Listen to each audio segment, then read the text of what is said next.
Hey everyone, Casey and Mark here. Thought we'd share some of our adventures with you guys.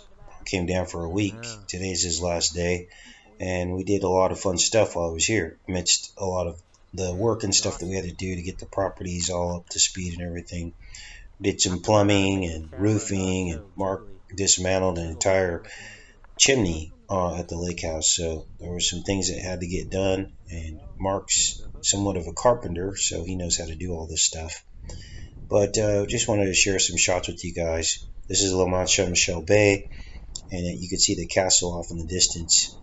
With the naked eye, it actually looks a lot clearer and more pronounced, but here on the camera, it just looks like two dots. But that's Le Mont Saint Michel, the castle. I also took a pretty long hike, strenuous hike at 20-degree incline or decline down to the beach, and had to hike out. But it was a lot of great exercise and a lot of fun. We saw some really cool jellyfish. One you're looking at here is called a compass jellyfish. It looks kind of like an iris in an eye, but it's actually called a compass jellyfish. We also saw a barrel jellyfish as well, which that was the one that I thought was poisonous. It kind of looked like a Portuguese man of war, but it's actually in the water can sting or irritate the Chinese skin, man of but war, ended up poisonous jellyfish, not which being could poisonous. I think Mark's sting got us it really badly. there. We didn't want to ruin our trip, so we cast out a couple times into the water, to about 5-6 feet of water, and no bites.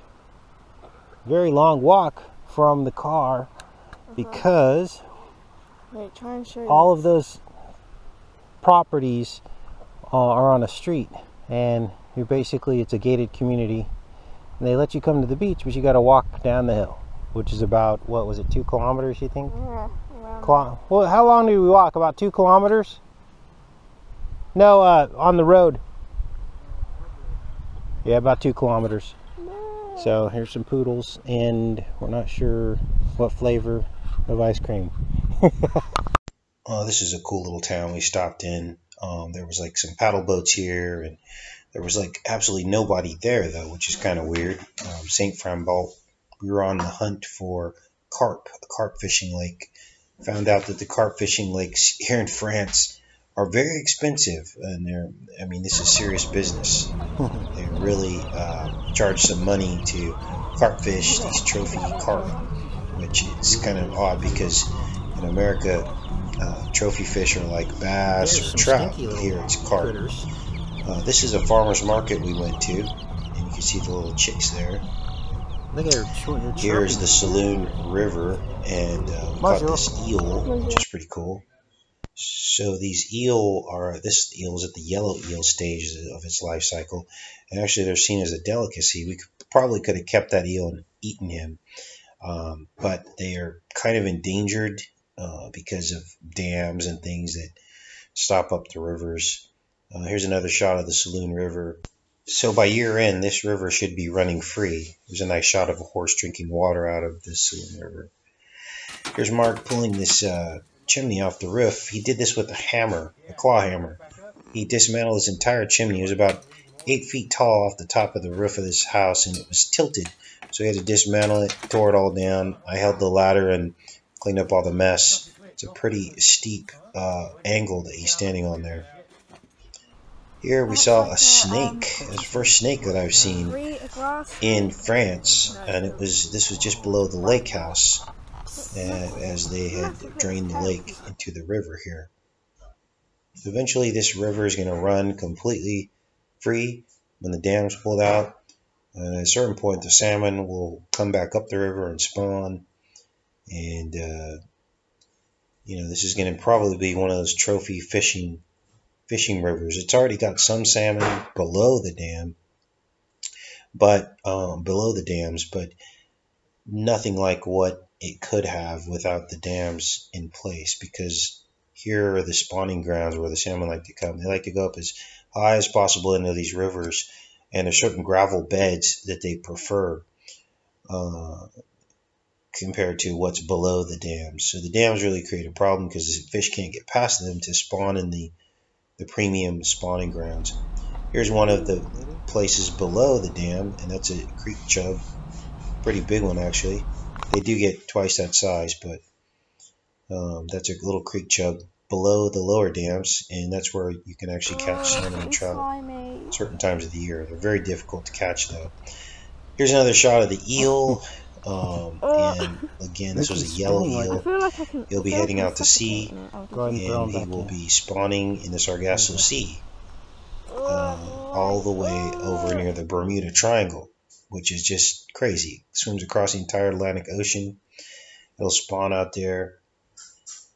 And then the glass eels will make their way back along the current all the way back to the coastline of Europe and up into the rivers again. Here's a cool rock sculpin. This was down at the beach near, let's see, where were we at here? We were near Saint Malo and Dinard. This was a beach in Dinard. There's Mark. All we had was strips of squid. Finally went out there with the right bait, threw some strips of squid out there. We were able to nail these. There were like dozens of them in there we were just catching. Then we headed inland to the port of Dinan, the Rance River. And this entire village, which is actually a small city, sits inside of this walled castle. Now, someone had asked on the previous video when I uploaded this, where are all the people? Well, in America, we have attractions like Disneyland. We have places you go, right? Like, or the movies or whatever. In France, every little village is an attraction. Every little village has something different. One village might make like the best crepes. One village has a cool bridge.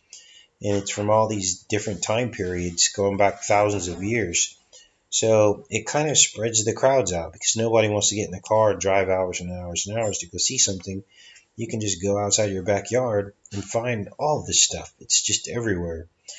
So nothing ever gets too crowded. Now, the beaches will get a little more crowded as time goes on in the season. But see if we can that's, find some Freemason that's to be expected because it's hot inland. Now, you can kind of see the route. I showed maps on here to show you the route. We parked the car and actually had to walk quite a ways. We could have walked down this cobblestone road, but we didn't end up doing that because we didn't know where we were really, so we just started walking. Here was a bizarre design on this door, which to me encodes the upside down pentagram, which we just discovered on the Cabbage Patch Kids logo. So we found that. We also found this ermine or a weasel and linked that back to CERN. And also we heard the ermine reference in Eyes Wide Shut in the pedophilia scene. So there's a lot going on in France. A lot of this Illuminati and some of the symbolism comes out of this area. Now, I haven't seen anything outright, but other than this symbolism that we see in these really old towns. Of course, I don't speak the language either. If I spoke French, I'm sure that, I would run into people who could confirm some of this stuff. So that was the route. We went up this cobblestone road, and then we walked through the center of the castle and made a complete circle right around back to the car. I saw this cool dog standing on this wall. It just looked weird, he's standing on this wall. I'm like, where did he come from? Well, probably came from the back of that building, of course, but he was guarding something, so I wanted to get a shot of this dog hanging out on top of this wall. Then next we went into the mayor's building, like the mayor of the little town, and inside they had this art gallery with these creepy pictures. Now, this looks creepy to me. I don't know if it's the eyes or what, but when I saw this, I definitely wanted to get a shot of it.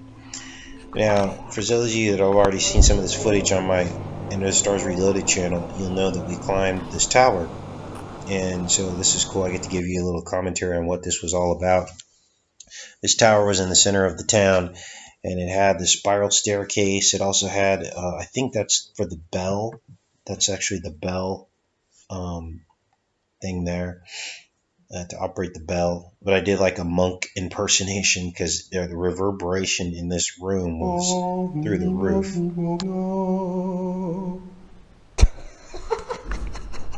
That sounded authentic, didn't it? 1498. Say what? 1498, the clock. Whoa, looks like a beheading device. Yeah, that's what I thought. Spiral of death. I'll just go this side if that's you. Yeah. So if you fall, you're done. You're just done. So the final course after the stone spiral staircase was this wooden portion of the tower, and that was, that went up several more courses. So it was basically stone and then wood framework built on top. And the feeling I got was something like a log ride that you'd ride at a theme park. That's what it felt like to me. All kind of put together with purpose, but also just, it felt like it could fall over, it's just like a strong wind could blow it over. Now here's a panoramic of the city that you can see, and a couple of these churches were built in 1000 AD. That's 1,000 years ago that these churches were built, and I wanted to pan the camera down so you could see exactly how high up we were. But a lot of history here. 1,000-year-old churches, and it's like, how did they even have the knowledge of construction of that? And then it makes you really realize how much older the world really is, and how much knowledge people had back then. I mean, some of these structures couldn't even be built today with modern technology. Here's the bell. Some of the size of these stones are huge. They don't have cranes, modern cranes that can lift these stones and move them into place. You have to wonder where all this stuff came from. It's not too bad. I definitely got vertigo as you're going down. climbing up through this thing and up and down it. It doesn't feel natural. It feels like you're up really, really high. And the churches were used back then to control the minds of the people. Mark and I were kind of talking about this as we were going through here. Like, what was the incentive for someone to help build all this? And it was through fear. This is how they got people to basically fall in line, is they would give them some daily bread,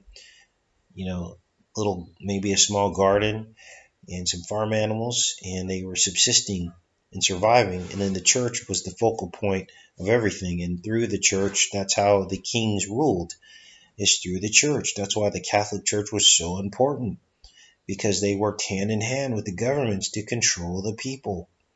And this is not what God intended, okay? The church was never meant to be this force that suppressed people and controlled them and made them do all of this building. This was all built so that they could rule over them. So in other words, if you were a person seeing all of this elaborate majesty, you wouldn't really put two and two together that people actually built it. You would just think, wow, whoever built this must have a lot of power, and I need to listen to them. And this is how they kept control of the masses. So anyway, thanks for joining us on this journey. Mark's taking off today. It was a really great trip. Take care and be safe, everybody.